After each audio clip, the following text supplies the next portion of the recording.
So as people approach retirement, they've assembled some retirement resources, accounts, and assets to help them retire comfortably. Of course, most of us rely heavily on our Social Security benefits that we've been paying into our entire working lives. Some of us have old-fashioned pensions, but not so many as our parents did. Some of us are going to rely on 401ks or IRAs. Maybe we have some money in CDs or other savings in stocks and bonds. It's a total mishmash out there. But the one thing that all retirees have is a house. And that's what we'll be talking about today, your house. And, really, why is it so important, potentially, the house in retirement? So let's just take a look at this chart here. Of course, we all need a place to live, but look at how much wealth is tied up in the house, greater than 2/3 of it. And only about a third of what we have to retire on is invested in other savings or investments. So our home is a really large and important asset as we move into retirement. And so what makes retirement different is that we're not able to generate income because we don't have jobs anymore. So it might not be so hard to live within your retirement budget in the beginning, but over time, what's going to happen if prices skyrocket, real estate taxes go up, your car breaks, you need expensive dental work or hearing aids, your roof cracks, you need in-home care. So that's the challenge.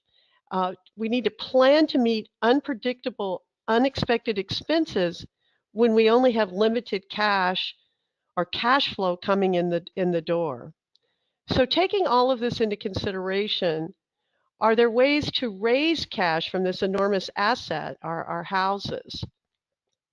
Assuming you don't want to take a job. I mean, there are awful lot of seniors that I run into actually, where I live in Washington, D.C., who have a second job, say driving for Uber. But let's say you don't want to have a job, cannot or do not want to take a job in retirement. How could you change your living environment to raise cash to help your retirement be more secure? Well, we know that you can convert part of your home to an Airbnb configuration, and the Airbnb folks have told us that in actuality, the number one group of hosts for Airbnb are older women who are living alone.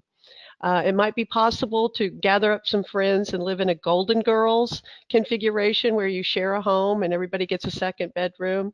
Or you could consider selling and moving. But most seniors really don't want to do that. Survey after survey after survey tells us that most people really want to stay home, and the idea of having to sell and move is just not something that is attractive to them. Another way to raise cash from a home is to rely on a mortgage. And this gets to be problematic as you age, and particularly if you don't have income, because it's a little bit more difficult to qualify for a mortgage.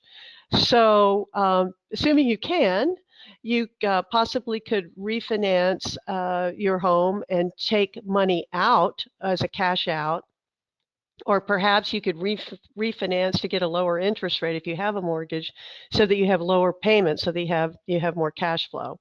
Perhaps you could take out a home equity loan, a HELOC. Your bank calls those a HELOC. And again, they can be difficult to qualify for if you've not had a job in many years. And again, it has the disadvantage requiring that you make payments right away. Or you could take out a reverse mortgage.